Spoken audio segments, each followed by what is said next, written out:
afternoon and thanks for joining us. I'm Judy Simpson. Vermont has lost a scholar, and Across the Fence has lost a very, very good friend. Late last month, University of Vermont Extension Professor Bob Parsons passed away. Bob was an agricultural economist. He was known to a generation of students as well as farm families all across our state. Bob loved education and was a fan of hard work. He was fond of saying, "Love your work your love, and get your work done." I spoke with Bob on Across the Fence every few months for the past 15 years. I always learned something new every time I sat down with him. Bob was always teaching in the class and around our region. Across the Fence's Keith Silva tells us more. Just come walking slowly right across. Okay. Go ahead. So how many acres do you have here altogether? If you were fortunate enough to spend time with Bob Parsons, you quickly learned about his passion for farming and the land. We traveled with Bob from dairy farms and apple orchards to a vegetable business, and once we even visited a cheese cave. Could that have a major impact on your business here, or you just really... Bob understood connections, how people are tied to the land, and how generations of families relate to one another. How families try to work towards the same goal, but often see it from different perspectives. Bushy's about the truck, getting work on the truck, but I do need to pick up that. You know that there's saying among attorneys, there's a lot of towns that are too small for one attorney, but there's no town small enough for two of them. Starting in 1990, Bob headed up UVM Extension's Transferring the Farm workshops. Leading from the front, Bob took farmers through estate planning, taxes, and how to choose a business model that was the best fit for each farm. Talking with farmers. That's where Bob was at his best. Hello, I'm Bob Parsons, University of Vermont Extension Ag Economist. Not every farmer could take time off to attend a workshop, so Bob made sure the workshops came to them. With the Transferring the Farm video series, Bob, with his friend and colleague Jesse Richardson, created over 20 videos on topics like development rights, debt and equity, and leasing. Berries, sugar bush trees. The series also includes case studies. Bob knew he could give farmers advice, but he also knew that farmers like to hear from other farmers. So that's what he did, in the field and on set. And the ability to pay bills as they come due is just so important for any type of business, whether it's a TV. People who've mastered that. Bob's passed on, but he's not gone from Vermont. The legacy he's left in the classroom and on the working landscape indoors.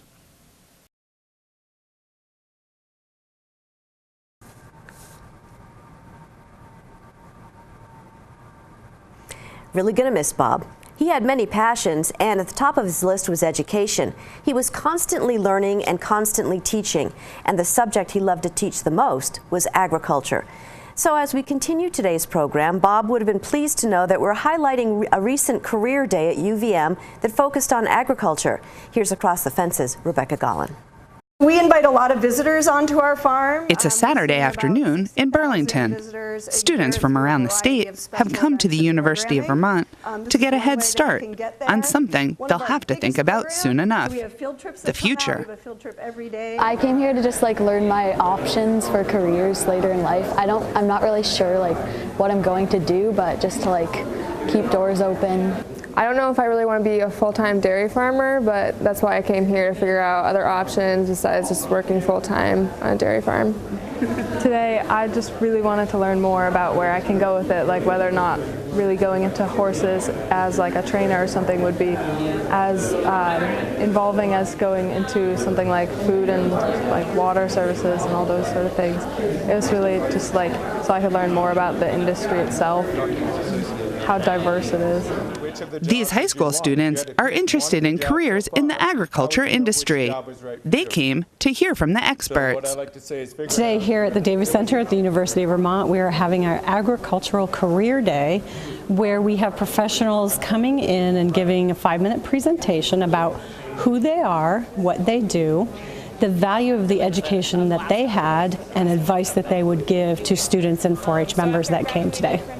Speakers included professionals from feed companies, equine and dairy farm management, agronomy, and food manufacturing, among others. Everyone offered some good tips. And I get to put my kind of horse background to use talking to clients every day. and help keep the office running smoothly. The Shelburne Farms part about learning like hands-on experiences and how really the industry is about like teaching while doing, it really stood out to me because that's how I've learned a lot of my knowledge, and it's really helped me. So I would definitely consider going into something where I can teach others. UVM Extension Director Chuck Ross was on hand to share his own experiences in the ag world. He hopes that this day is just a start for these students as they think about their options. One of the things I heard today that I thought made a lot of sense is to take some business classes, because business understanding and competence is something you'll use in your personal life, and if you're going to be a part of a profession, every profession is its own business. UVM Extension 4-H was a sponsor of the event, but it was open to all high school and college students from around the state. What we're trying to do is broaden their horizons to know, yes, you may show a dairy cow, but part of that is the feed companies and, you know, the other businesses and what they do and who they are. Maybe in 5 years they won't have a dairy cow, but they can still be involved in agriculture, and this type of opportunity gives them that exposure to find out what else is out there. And as these students found out, there's a lot out there. I'm interested in finding internships and just figuring out, it was really to find more options besides just dairy farming, and I saw a couple of things, but I'm looking for more.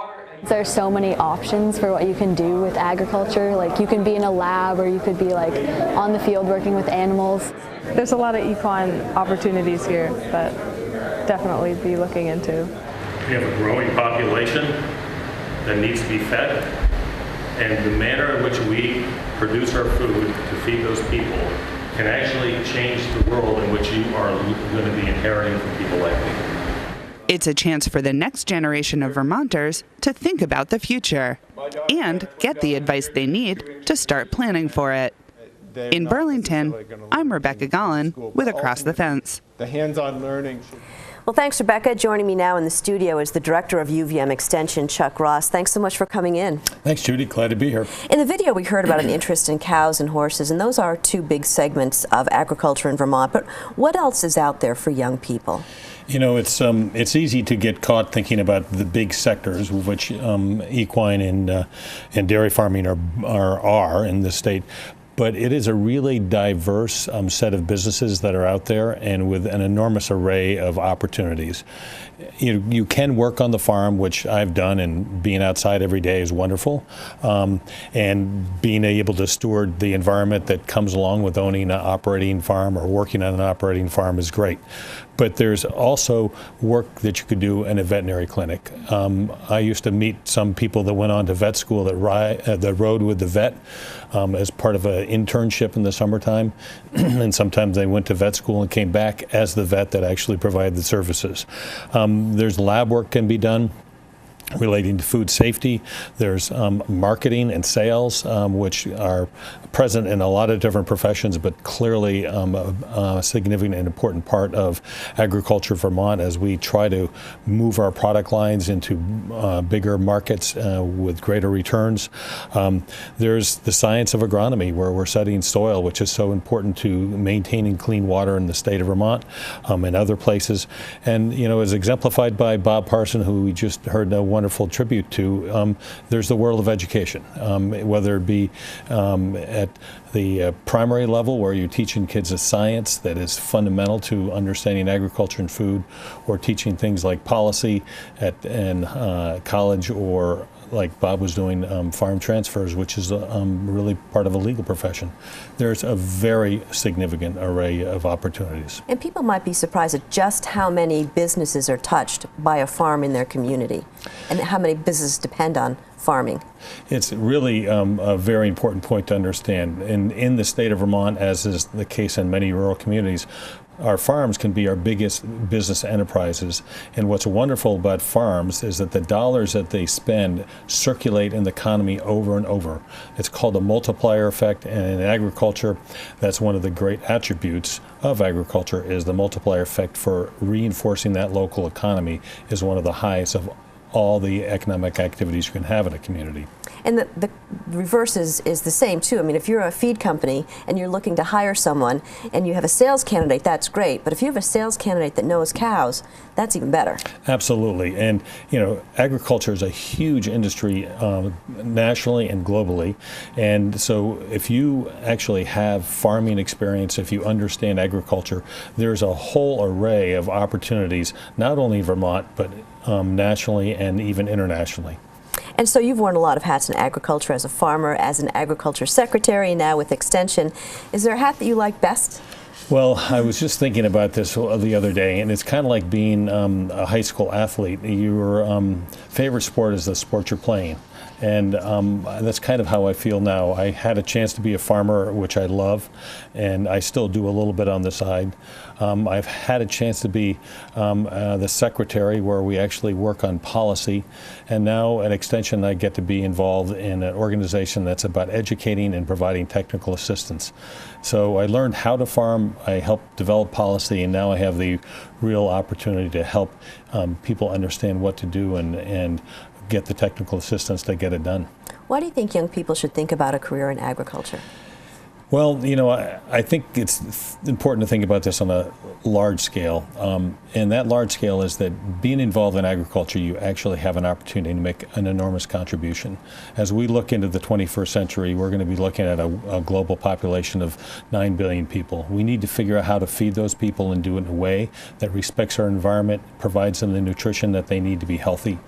And if you're a part of that agricultural system that provides those goods and services, you are, and we do it in a way that fits within the ecological parameters of our globe, you're making an enormous contribution, not only to the globe, but in the process to the community in which you're operating and living.